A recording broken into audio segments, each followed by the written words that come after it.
All right, welcome everyone, or welcome back. And this is the third segment. Oh no, gosh, Okay, gosh, I hope this is working. I hope Oh. it's live, everyone. Sorry about the technical difficulties. That's very meta. I was recording myself and I started playing a recording of myself. Okay, so this is the third and final part of the McAuliffe-Shepard Discovery Center's virtual celebration of the 30th anniversary, or the 30th birthday, if you will, of the Hubble Space Telescope. So if you logged on to my first part at shortly after 2 o'clock, I just gave sort of a brief overview of what is Hubble, what is it doing out there, why is it so important, why does it mean so much to us to have this thing orbiting the Earth, and why does that work better than a ground-based telescope for a lot of those really distant celestial bodies. So that was my first part. In section 2, you joined our Director of Visitor Services, Sarah, and she talked a little bit about the historical element of Hubble. So what were the inventions that led up to its manufacture and deployment, and the last 30 years of astounding images that it's brought us, and what is coming after Hubble with the James Webb telescope. So those were the first two parts, and you'll be able to go back and watch those for, I believe, 24 hours.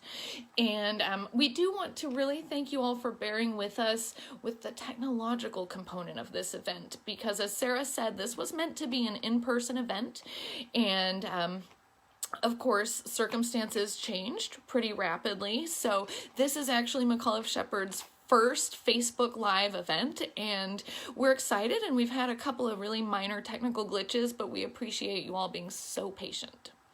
So I would like to start off segment 3 with just a follow-up to my segment 1. So while Sarah was speaking, I was looking through a book that I have here called Hubble, A Journey Through Space and Time.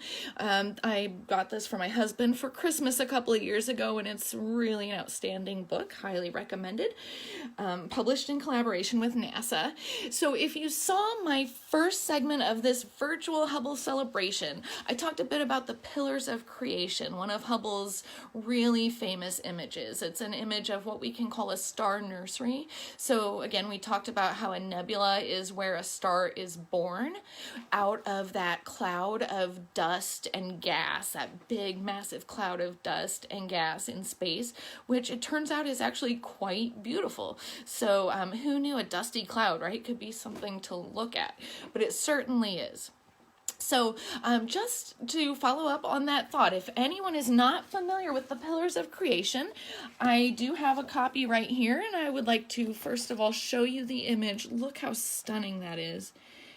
And again, I spoke in segment 1 about how you can see a star right like that, and it looks so small, it looks like just a little twinkle, but that is oftentimes millions of times bigger than our Earth, than our entire planet, just that little twinkle.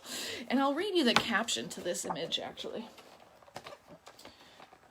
Make sure you can see here. It says, "Eerie dramatic pictures from the Hubble show newborn stars emerging from dense, compact pockets of interstellar gas called evaporating gaseous globules, EGGs, that lie in the Eagle Nebula, a nearby star-forming region 7,000 light-years from Earth in the constellation Serpens. The columns, dubbed elephant trunks, protrude from the wall of a vast cloud of molecular hydrogen like stalagmites rising above the floor of a cavern. Inside the gaseous towers, which are forming young stars that continue to grow as they accumulate more and more mass from their surroundings." Inside the gaseous towers, which are light years long, the interstellar gas is dense enough to collapse under its own weight, forming young stars that continue to grow as they accumulate more and more mass from their surroundings. And I'm going to skip over one picture and just show you another couple of nebulae. So then, again, just to get an idea of how vast and how beautiful these things are. It's just stunning. It really is. It just makes me feel so much better in my heart to see things like this. So with that in mind, I'm going to do a bit of a craft project here, and I'm going to walk you through how this goes, and then you may replicate it yourself later. You're not going to be able to walk through it with me right now in real time because you, of course, don't have the materials in front of you, but I do. So I'm going to show you how it works. You can replicate this at home. And again, I will put the instructions for this on our blog, starhop.com/blog. And I will put that up in my follow-up blog post tomorrow afternoon. So on the 25th, you can look for our activity along with some online resources to help celebrate Hubble. So I will be perfectly honest. I waited until this morning to come up with today's activity. Because I wanted to know what the featured image was, the special Hubble image never before seen that NASA had under embargo until 7 o'clock this morning. That's kind of the reason for the day, right? I mean, Hubble is the reason for the day, and 30 fantastic years of understanding our universe and our place in it. That's all reason to celebrate. But we celebrated that by seeing this incredible image of two nebulae where stars are born. And that's what I really wanted to focus on. So I wanted to give you something that you could do at home to commemorate that special image in particular. And I've got to be honest, Hubble has taken a lot of phenomenal pictures over the decades that it's been in operation. It's had a lot to offer us, but nebulae are always my favorite. I just think they're so beautiful.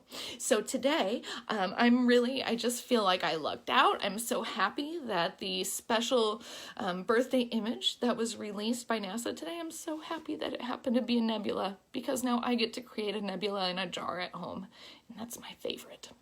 So what I am going to be creating, and what you too may be creating from home, is a nebula in a jar. So again, a nebula is where stars are born. It's a big cloud of gas and dust in interstellar space, and it's very hot, and the gas condenses and heats up in its core and eventually forms a star. So this is my very own star nursery that I made. I have a lot of stars growing in my star nursery, and I'm going to teach you how to make one of these yourself. It's not difficult. I'll tell you, the most difficult part of that activity is going to be getting enough cotton balls to actually make your jar. So it does take a good half a bag of cotton balls or so. So make sure that you are well stocked on cotton balls if this is something that you want to partake in at home. Excuse me, but the air in my apartment is very dry, so I'm thirsty. Okay. Now I have my materials here, and without dropping you, my audience, I didn't mean to feature Edgar Allan Poe today, but there he is. That's okay. Okay, so my materials for this activity, let's give me a little more space here. Okay, my materials for this activity are an empty jar, or any kind of lidded glass vessel, I suppose, would be fine. An empty jar, some tap water, some non-toxic tempera paint. I used purple, pink, and blue because I think it's the most true to life.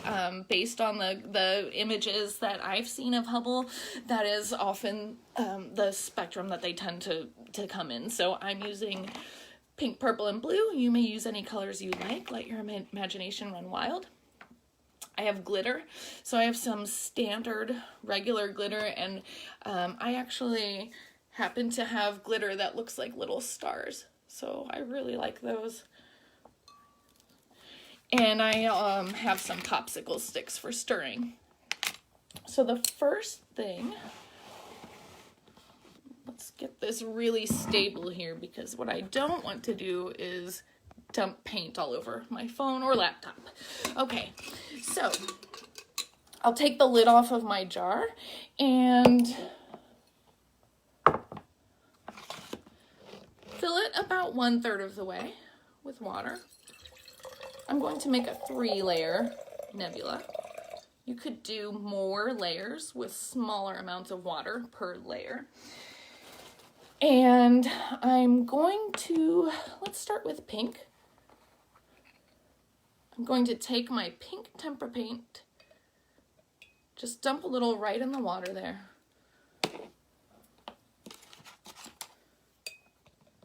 And stir it up. So I have some nice, beautiful pink water.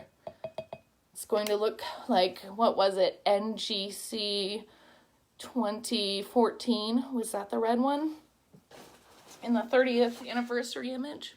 Okay, now I'm going to grab some cotton balls, and you can pull them out like this a bit to stretch them so they're not balls as much as sort of a cloud, right? So we're trying to replicate a cloud of gas. So if you want to pull them apart, pull the fibers bit by bit just to give your nebula less of a cohesive appearance. Nebulae are not necessarily very cohesive. Okay, oh yes, I see a note that someone made one in a baby food jar. Very good idea. That would certainly be a little faster than this one, right? In my big old jar. You can use any kind of glass container with a lid and just adjust amounts accordingly. So what you do is you pull your, as you pull your cotton balls apart, you can use your stirring stick here to smush them down into the paint. Okay? And we want to ultimately have just an, oh no, I forgot my glitter. Oh my gosh, you guys, I forgot my glitter. You can't have a nebula with no stars being born in it. That would be really sad. So, okay, I'm going to add my glitter to my painted water. Give it a stir. I went a little heavy-handed on the glitter last time, went a little lighter this time. So ultimately what we want to do is get enough cotton balls down into that water so that it soaks it all up and makes sort of a solid layer. And I'm not going to pull every cotton ball apart because this is just for demonstration purposes. But again, if you do pull the fibers apart in the cotton balls a little bit, it gives you that nice flowy kind of informal look. Okay, put a couple more. See, it uses a lot of cotton balls. Okay. So, as you can hopefully see, there's not a lot of loose water in there now. It's pretty much all soaked up by the cotton balls. So at this point, I'm going to add another layer of water. Again, about 1/3 of my jar. And I think I'll add blue this time. Dribble a little bit of blue paint in there, and of course you can add as much or as little paint as you want. So I like the Bob Ross philosophy. There are no mistakes.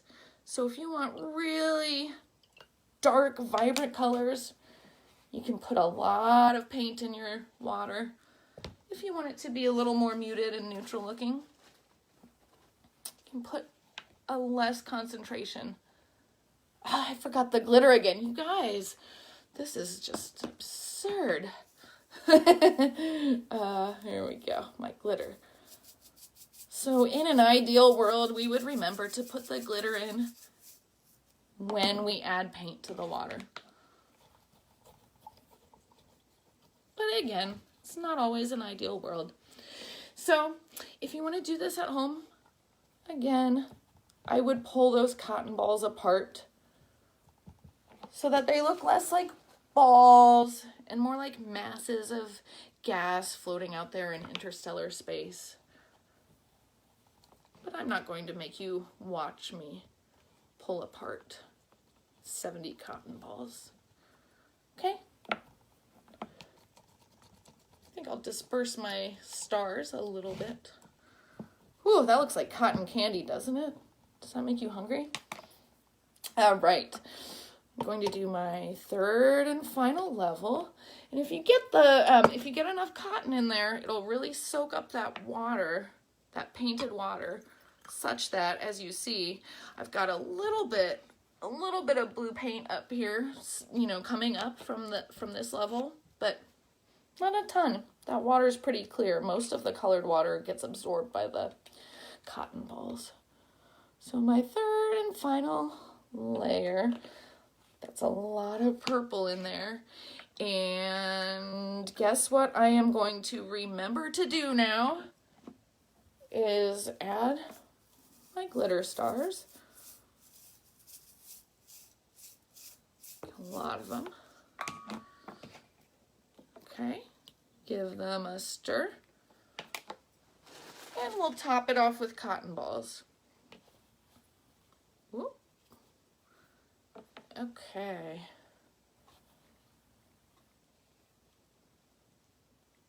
I'm getting a little messy, but it's washable paint.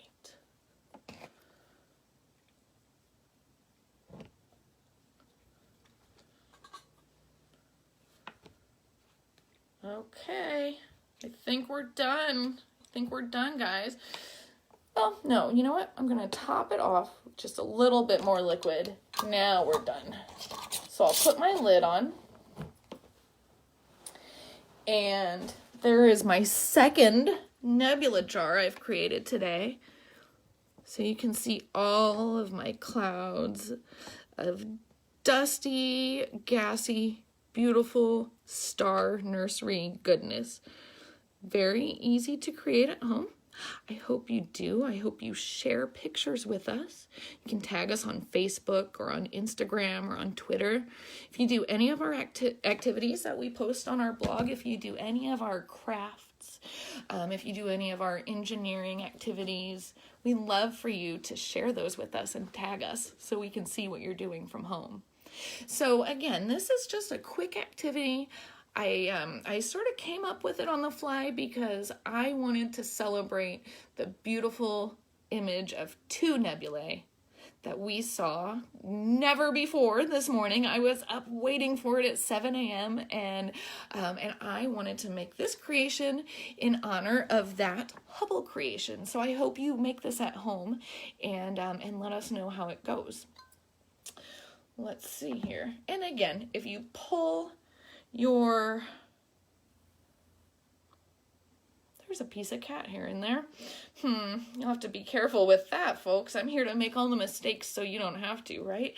But if you pull your cotton balls apart to elongate the fibers a little bit, it gives you that really unstructured, flowy look. So you can tell that the cotton balls in here are supposed to be gas and not a solid. They're not really spheres. They're clouds.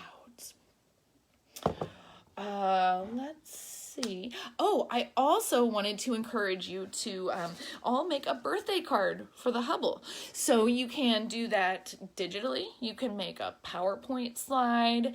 You can make an actual card out of paper and then take a picture of it. But again, that's something that I encourage you all to make a birthday card for Hubble at home, or heck, if you get really motivated, make a cake and send us a picture of that. Because I think, hopefully Sarah and I conveyed to you in the first two parts of this presentation that that Hubble is, it's more than pretty pictures, right? It's astronomically gorgeous, phenomenal, beautiful pictures. But number one, that's not even the best pictures we have to look forward to. We have even more advanced things coming from James Webb. So isn't it always nice to look forward to something? But secondly, those pictures remind us of how vast and beautiful and mind-blowing our universe is. So they are beautiful. They're beautiful to look at, but they're also beautiful to think about. So, in celebration of that, we really think that that Hubble deserves a birthday card. Or again, if you're extremely motivated, we think Hubble deserves a birthday cake. So get out there and do it. If you're at home and you're looking for something to stay busy, what better than an art project? So in the education community, a lot of times you'll hear the term STEM, right? Science, technology, engineering, and math. And Hubble really has all of those, right? It's for the purpose of science. The data is for science.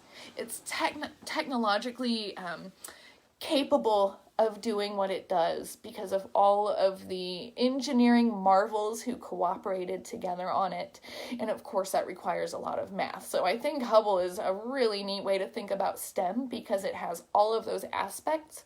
But some people even use the term STEAM, which is science, technology, engineering, art, and math.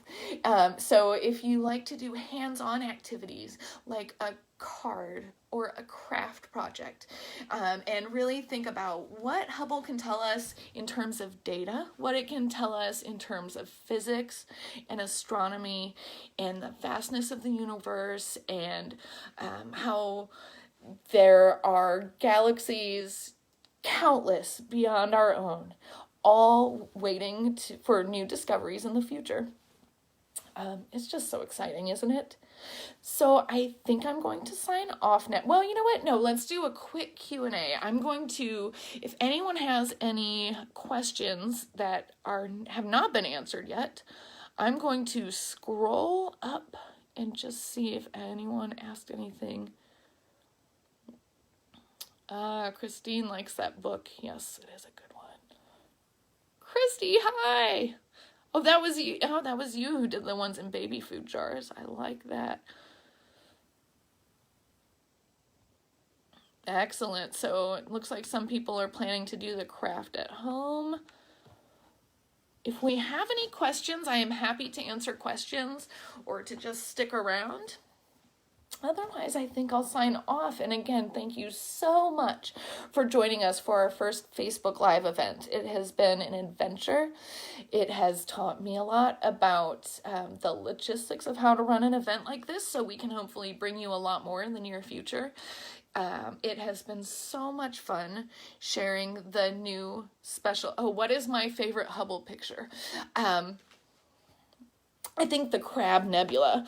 Let's see if I can... I have this book, and I'm wondering if it's in page 45. What do you know? Let's see. Isn't that funny? Yeah. How do you beat it? So I have a picture of the Crab Nebula up at my desk at work. It'll be something to look forward to when I return. So, whoop. Look at that. Here's a picture of the Crab Nebula, and I'll read you the caption. The Crab Nebula is a 6 light-year wide expanding remnant of a star's supernova explosion. So remember I said that stars are born in nebulae. They start to undergo the process of fusion, and when they go through all of their fuel, then they undergo a supernova. And not really explode, but kind of explode, and that's the end of a star's life cycle. So,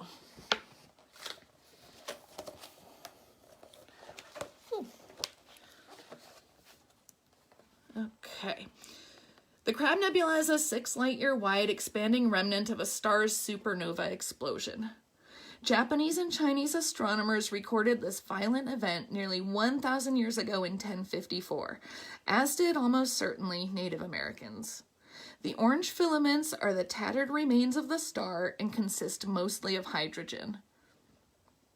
The neutron star embedded in the center of the nebula, which has a mass equivalent to the sun crammed into a rapidly spinning ball of neutrons 12 miles across, is the dynamo powering the nebula's eerie interior bluish glow. The blue light comes from electrons whirling at nearly the speed of light around magnetic field lines from the neutron star. Credit Jeff Hester, Arizona State University. So, yes, thank you for that question. The Crab Nebula is my personal favorite, although, of course, the Pillars of Creation is a classic. There are so many, and I will post, again, some resources for you to all check out online. Just the astounding array. I think I read today that Hubble has taken well over a million photographs. So, I mean, there are so many beautiful things. My oldest asked the question. Oh, good. I'm glad somebody else loves the Crab Nebula. I had a meeting a couple of months ago. I had a meeting with someone back when we were all meeting in person, and they said, yeah, I just saw a really pretty picture from Hubble. It was really something cool, and I think it had to do with stars. And he started describing it to me, and I said, was that the Crab Nebula? And it was. Of all the things, it literally, this person had the same picture of the Crab Nebula over his desk that I do. So if you're into that, join the club, man. The Crab Nebula is where it's at. So do we have any other questions today about the special Hubble image, or what Hubble has helped us learn, or anything like that?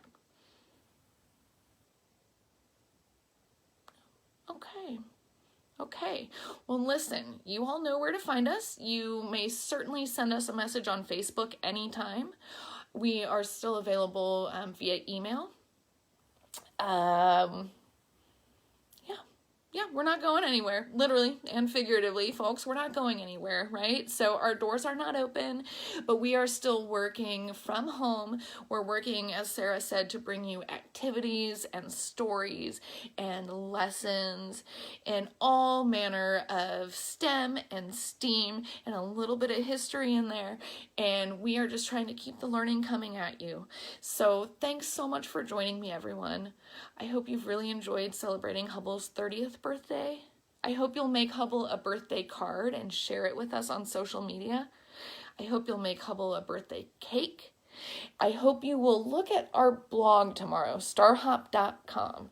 And by tomorrow, the 25th, I'm going to have a whole host of online resources for you about Hubble in general and about that special image that they released today in celebration of the 30th. So I really encourage you to, again, visit our Facebook page and look at that special image of two nebulae, the red one and the blue one, and just hold that image with you today and remember how beautiful it is to be able to learn together. Thanks for joining me, everyone, and we'll see you next time. Bye.